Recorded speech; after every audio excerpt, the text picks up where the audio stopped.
Shegun Star Child, Black Egyptians, cannot stop my fate. Okay guys, I'm back with another one. Hope you miss me. Today I got a gift for you. Fam. We're close to Christmas.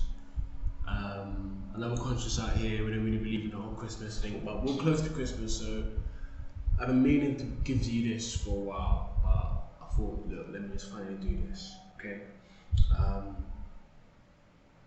As you can see, the title of the video is The Ultimate Frontier. And that's the gift I have for you, right? So what is the Ultimate Frontier?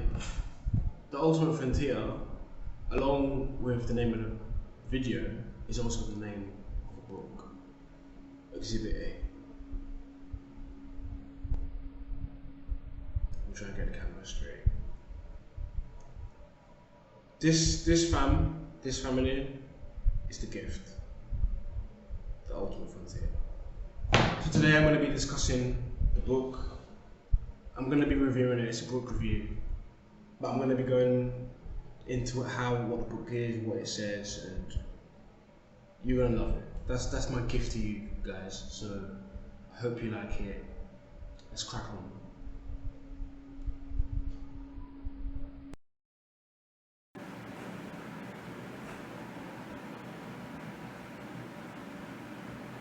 Okay, so I'm on the homepage of the Adelphi organization, which I just told you about. You can see the website address here, adelphi.com. I'll probably leave a link in the description again. Right, I like to kind of sum things up in my own words, you know. So I'm not really going to read from the website like this. It's there for you to follow. You can follow along if you want or listen to my voice. It's really up to you. But listen to my voice, I wrote it, so trust me, yeah, trust me. Right, so, where are we?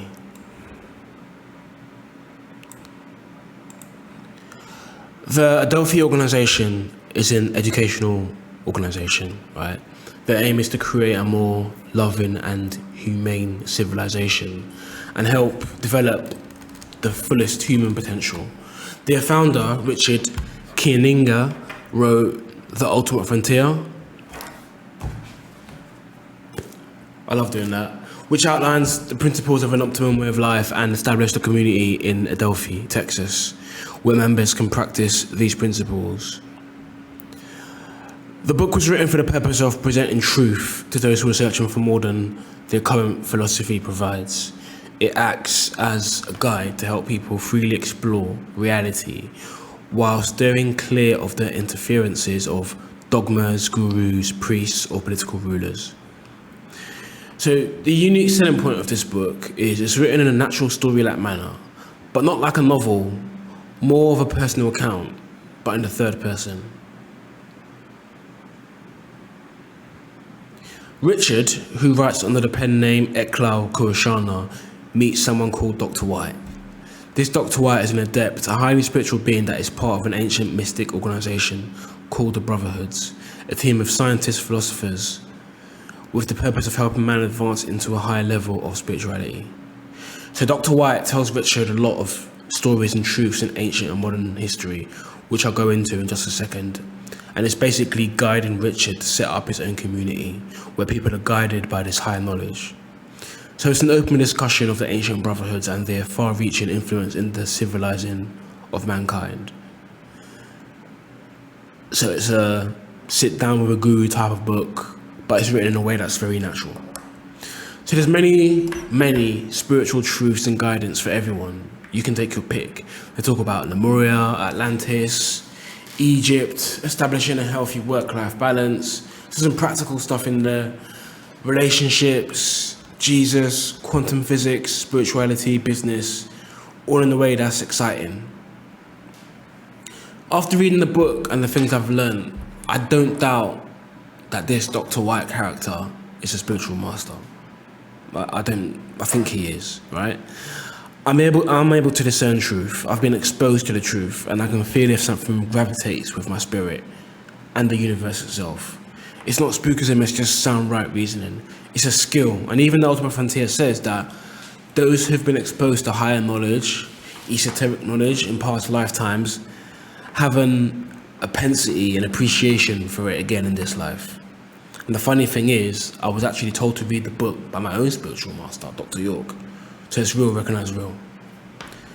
And it's funny because most of the things that I learned as an Nawapian, they seem to coincide perfectly well with this information here in the Ultimate Frontier.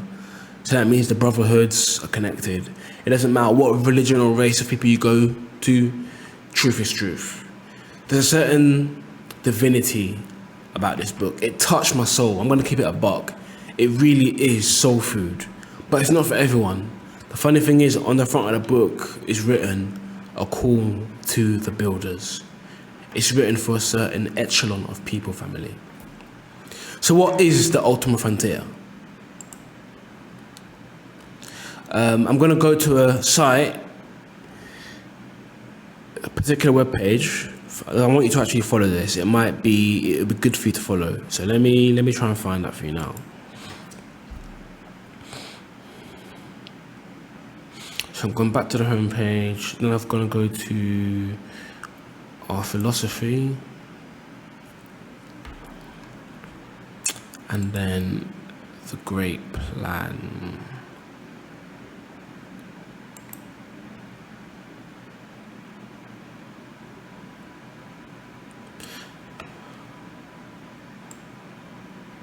Okay, the Great Plan.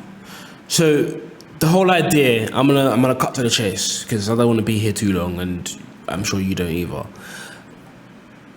The Ultimate Frontier, basically, and I'm gonna sum it up in my own words, then I'm gonna read it to you. The Ultimate Frontier is basically the ultimate goal that you can achieve as a human is to evolve yourself spiritually to the point that you've learned everything there is to learn on this earth plane. You've experienced different things, wealth,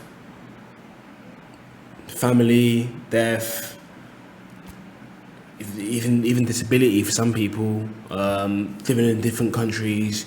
Over several lifetimes, you've evolved your soul, you've evolved your spirit to the point that you no longer need to keep reincarnating on this earth plane.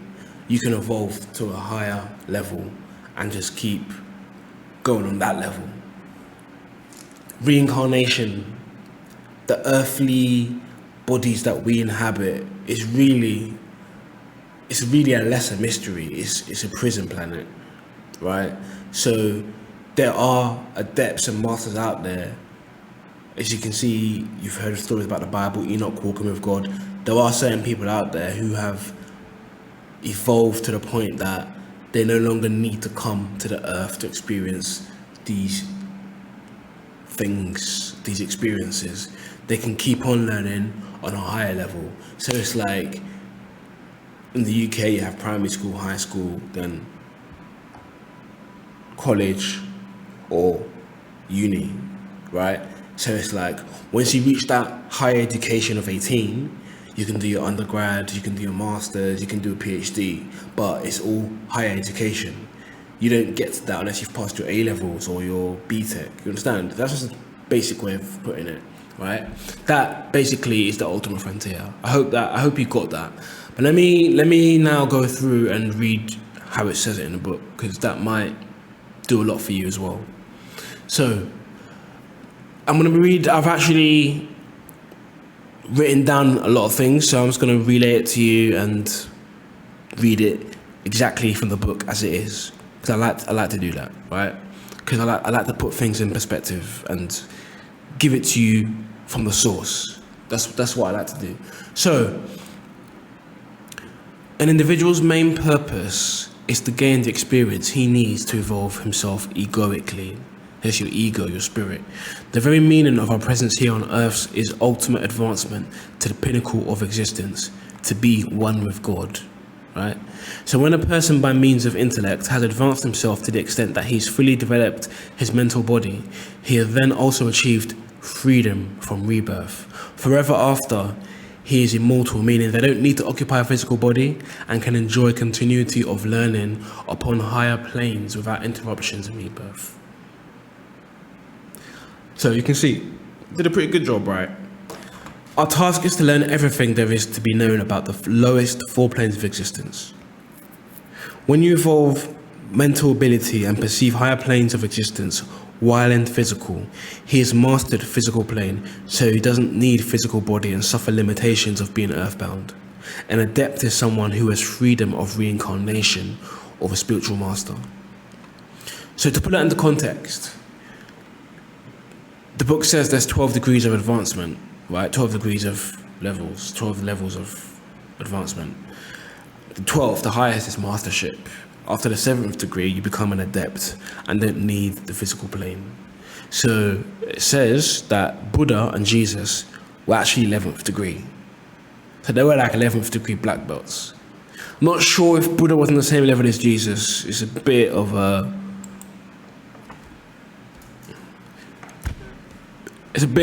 what's the word? Gap, if you know what I mean. Obviously, I know more about Jesus than I do Buddha, but hey, that's what they say. They were 11th degree. And one of the things I love about this book is it talks a lot about Atlantis and Lemuria. I don't know about you, but I'm fascinated with the whole Atlantis Lemuria thing. I think that the idea we had a civilization before this one that was much more advanced than we are, and it suddenly crashed. I think that's... I mean, you know about Atlantis. It's one of those things that not many people know much about, and it's hard because it was a sunken civilization. But this is where you need the depths now. You need this kind of... You need this access to these people to get this high knowledge. You can tap into it yourself. There's nothing stopping you from tapping into that source, tapping into the Akashic records to actually find things out. But it's also nice if you can actually get these spiritual masters who can actually teach and guide you, right? So, in terms of Lemuria, what do they say? The Lemurians actually had laws, and these were spiritual laws, right? And it helped guide them and make them so great. So, history has shown that self-government affords the best environment for advancement. The greatest civilization, Lemuria, flourished for 52,000 years because an informed citizenry took responsibility for governing themselves through participatory democracy. The 10 Lemurian laws were their guidelines for keeping positive karmic balance within the culture. So I can actually go and talk about this Lemurian laws here. There's actually a website. On the website's great. If you have time, go on the website, delphi.com. At delphi.com, you'll be amazed. Well, this is truly a gift for those who can see it. And I haven't given too many gifts per se, so you should enjoy, fam. So as you can see, the website, it goes into it. We're not going to go into it now, but it's just there for you to see in your own time. So these laws are based upon the laws of nature established by God for the harmonious functioning of everything in the universe. Natural laws are self-operative and exacting, applying to all equally, and so are absolutely just. And in Lemuria, just so you know what kind of people there were, people only worked 12 hours a week. So that's 2 6-hour days. So even if you had the worst job, even if you worked in Tesco, even if you worked at McDonald's, you'd only need to work 2 6-hour days. That's nothing. And only one person in your household worked. So you could do like weekly shifts. How amazing would that be? How amazing is that? So apart from Atlantis and Lemuria, they actually talk a lot about ancient Egypt too. And as the writer of Black Egyptians in Egypt and in the Black Dynasties, I have to pay attention. I just have to. And what they say it sounds right and exact. It makes sense. It fits in with what I already know and what I've already read. So I would know if the information was kind of off. It says here that pre-dynastic Egyptians managed to salvage some of their culture after the fall of Atlantis, but the rest of the world was reduced to a bitter struggle for survival. So if you've read my chapter 2 of Black Egyptians, you would know I actually mentioned that, and actually talk a lot about how Egypt was a surviving civilization from Atlantis, and this is one of the sources at least. So after this cataclysm, or deluge as they say, they fled to North Africa, Egypt and Sudan under the high ruler Osiris. So he was a god, but he was also a high ruler. The Osirians' religion was based on Melchizedek's universal laws. Again, in Nuapu, Melchizedek is a big character. Dr. York claims he has the spirit of Melchizedek in him. Things just fit in perfectly, fam. And they became a devout and practical nation. This is the Egyptians. A singular characteristic of these people was the proficient use of mind power. Like, I have to mention this again, one of Dr. York's books is called The Mind. The pyramid was built under the supervision of the Brotherhoods in order to record in permanent stone the plan for the evolution of a superior society. An Egyptian priest perfected what he calls black mentalism. So, from what I gather, black mentalism is pretty much like voodoo, but kind of summoning dark forces, dark spirits. But even if you look in the Bible in the time of Moses, when Moses went to meet the Pharaoh, you had that whole situation, that whole story where he threw his rod on the floor and it turned into a snake. But the Egyptians, that was God doing it on Moses' part, but the Egyptians had that knowledge. Again, you had the snake on the crown. Two snakes, the vulture and the cobra. They knew this. Oh, there's a fly here, I want to kill it. But so they knew how to manipulate nature. Black mentalism. It's not too bad. So don't go ahead thinking, oh, it's voodoo. This is our stuff. There's a reason they were above the rest of the world, because they had this knowledge from Atlantis and they used their own ancestral spiritual forces to get where they needed to be.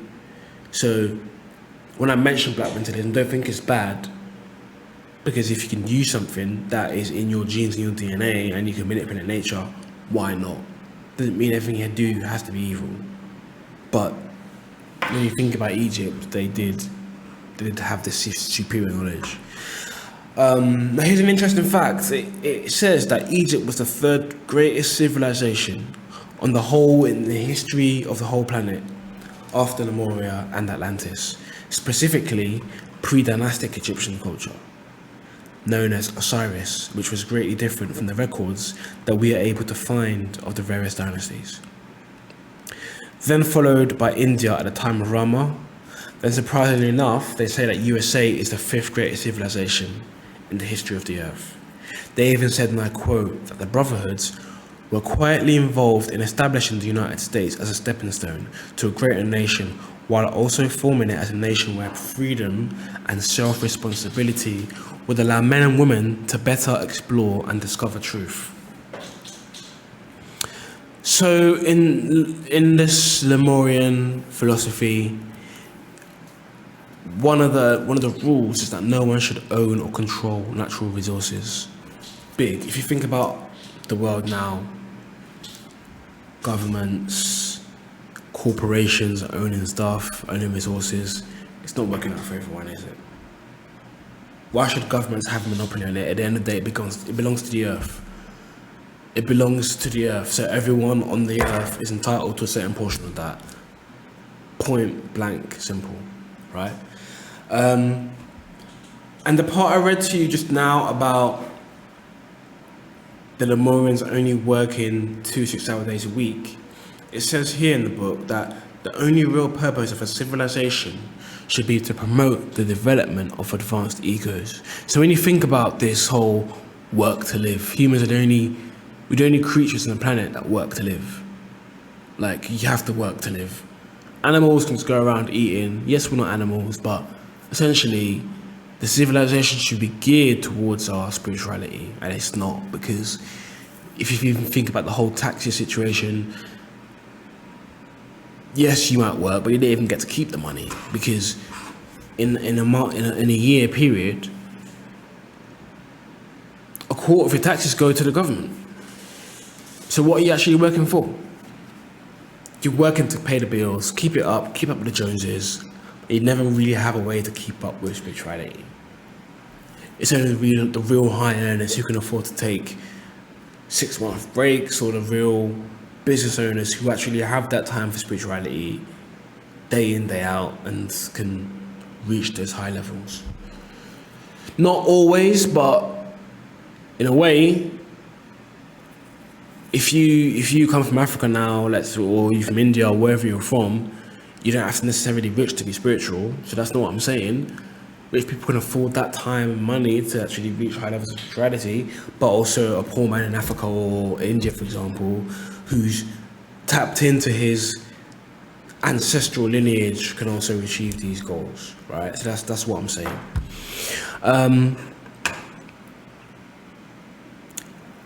And it talks a lot about relationships too. You've heard me talk about polygamy a lot. Again, this is actually where I get some information, but this is really about attraction. I made a video, the science of polygyny, and this mentions attraction between humans, between male and females, and it's quite deep. It's very, very deep. It says here that men and women are inexorably drawn to one another. So you can't stop it. It's just a strong attraction. You're inexorably drawn to another. You can go look at that in the dictionary. I'm not going to do it now, but it's a pretty strong word. And it also says the 3 major purposes of bisexual attraction between a man and a woman are procreation, orgasm, which balances intellectual power and sexual power, and most importantly, companionship. So that's procreation, reaching orgasm, and companionship. Those are the main 3 reasons for any kind of attraction or relationship between a man and woman. Big. And it says that also sexual attraction is much more powerful than people realize. Let me say that again. Sexual attraction is much more powerful than people realize. The magnetism which draws men and women together is a force beyond the physical plane of existence. And I said that fast. Let me say it again. The magnetism which draws men and women together is a force beyond the physical plane of existence. And I've been thinking this, and I've told several people, when you think about, I grew up in Hackney, right? There's Jews there, and you see Muslims around the world, no matter where you are. But one thing about Muslims and Jews, which I respect them for, I don't necessarily agree with their religion, but one thing I respect them for is, when it comes to women, they don't go about trying to be attracted to every woman and have their woman, for the most part, showing off their bum, showing off their breasts. They know that's a powerful force. So if a woman is out here showing a boob, showing a bum, you're gonna be drawn to her. You're gonna want to move to her. You're gonna probably cheat on your wife because you're chasing that ass. Jewish women cover up. Muslim women cover up. But the black community, we seem to want monogamy so bad, but yet we go off showing everything. How exactly is that going to work? Like, if you truly, really believed in polygyny, why have it that you show everything? And if you don't understand the power of sex, and that's what's actually making you go and do these things. To cut in a nutshell, I don't necessarily mean that we should cover up. We're from Africa, so historically we've walked around naked. But that's who we are. So rather than trying to cover up, we should embrace our nudity per se and have it as part of a culture where you're not limited to one woman, because it's part of our culture, whether we like it or not. It's just something to think about. And then for every human, there's a member of the opposite sex to balance exactly his advancement.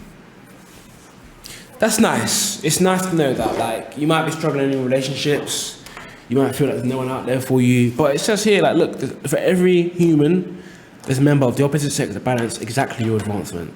So there's someone there who is your soulmate who can actually take you where you need to be. That's brilliant. I love that. Then it goes on into war. And I love this part too. Again, this book is a gift. I keep telling you. It is as evil to submit to slavery as it is to be a slave master. Excellent. When a nation is deprived of defense, it is delivered into bondage. The man of broad intellect knows that truth alone cannot keep men free. If men permit themselves to be ruled by evil, they must suffer national karma for the evil acts of their rulers. And this is a spiritual book. So you out here thinking that you're spiritual, you have to do some meditation and you have to like turn the other cheek. Nah. It's literally telling you that if you don't protect yourself, you're going to be delivered into slavery, bondage, God knows what. It's evil to submit to slavery as it is to be a slave master. So you're not supposed to have anyone coming up to you, chatting shit to you, doing anything to you. Nah, fam. That's not how it works. And Melchizedek, who I mentioned before, the archangel Melchizedek incarnated among men twice before his coming as the Christ. In Lemuria, as emperor, he established the Lemurian religion, which was based on universal law. And after the destruction of Lemuria, Melchizedek incarnated again in Atlantis as Poseidonus emperor, where he established one of the 7 lesser brotherhoods. So, just to understand some kind of time frame, this Atlantis, the destruction of the last great civilization, Atlantis was 11,000 years ago. Lemuria was destroyed by earthquakes 26,000 years ago. And like I said before, that civilization lasted 52,000 years. So all the major and minor prophets in the Old Testament were brothers. They were part of the brotherhood, right? And all the authors of the New Testament were brothers, except Paul, because his doctrines are followable. Again, Nwabu cusses Paul out. We do not like Paul and Nwabu. As you can see, if you read the Bible, his stuff is just weird. It doesn't match everyone else's. It's just different. So each man alive consists of 4 bodies: the physical, vital, astral, and mental bodies, and the 7 planes of existence. So remember before when I said the great plan, the ultimate frontier is actually to get past these planes of existence. The planes are the physical, etheric, the light or spirit plane, the mental plane, the angelic, archangelic, and celestial. So think of the celestial, that's like an Etherean. Think of Dr. Manhattan in that movie, I forgot what it's called, but Dr. Manhattan, he's like on the celestial plane, or God as you were. So Ethereans or God, that's the top plane, the celestial plane. And the world is not conducive to the path of spiritual mastership, like I've mentioned before. And there's another part, I've made a video before about God and the devil, but this book is actually brilliant because it talks about Lucifer. Now, when you read the Bible, obviously the story of Lucifer is interesting, and he is the opposite of God per se, but the story is actually interesting because it introduced me to something, and it basically said that when you think of the whole Garden of Eden, you think of Adam and Eve. They had everything they wanted, and the devil came along, told them to eat from the tree, which God had told them not to. When God found out, he kicked them out of Eden. There's a lot more to the story than that, and I was actually shocked to hear this. But what the Ultimate Frontier says is that man, I think of Lucifer and a third of the angels, the third of the angelic host. Think of it as a team. Think of it like a government, even, if you will, right?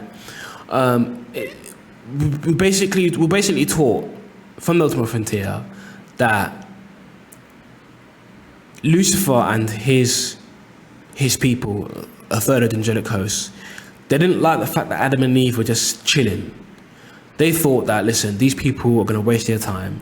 They need to experience real life. They need to experience what it's like to struggle to survive. It's like sitting in the Garden of Eden. They thought man's going to take thousands and thousands and thousands and thousands of years to actually evolve to the point where they need to be. And they hated that. They were like, this has to stop now. No, we're not going to have this, right? So they actually shot an asteroid or a plutonium bomb. There's different stories, right? But they actually shot an asteroid at the Earth to usher in the Ice Age, forcing man out of the Garden of Eden, and that way man will have to strive together, we'll have to hunt together, we'll have to build houses, we'll have to protect ourselves from the cold, we'll have to protect ourselves from a woolly mammoth and hunt and fish and learn all these tools and trades. That to me is a brilliant story, because it's like, if it makes me think, well actually, is the devil that bad? I mean, I'm not a devil worshipper, don't get gassed, don't start thinking all these crazy thoughts. But just thinking about a story like that, if you actually read it and get into it, it's a brilliant fucking story. The idea that they actually did it for us, for our advancement. And those of you know, sometimes in life, you can be sitting there chilling, you want to do something, but you don't necessarily have that urge, that real need to do something. Whether you could get kicked out of your house, for example, it's like you've got nowhere to live. Okay, wow, what are you gonna do? Someone who gets kicked out of their house at an early age can actually become a millionaire. Because you have to grind, you just have to grind. You can't keep on the street forever. So when you think of it like that, again, it's a brilliant story. And that really is all I have to say on the matter. It's a book that it just teaches you a lot of stuff, random facts. It kind of puts things into perspective. It goes into a lot of stuff about quantum physics and spirituality. Talks a lot about nutational rate, vibrations. It's a really great book. Like I said, I've read a lot of books in my life, but to put it in the top 5, that's a lot. So for those of you who are on that vibration, that spiritual frequency, by all means, go cut the book for yourself, read it. You'll be amazed, and thank me for it later.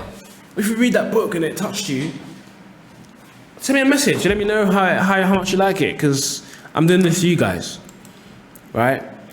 So again, that really is all I have to say. I'm going to leave some links in the comment box. Hope you enjoyed the video. Tune in for the next one. Black Egyptians, you cannot stop my fate. Peace.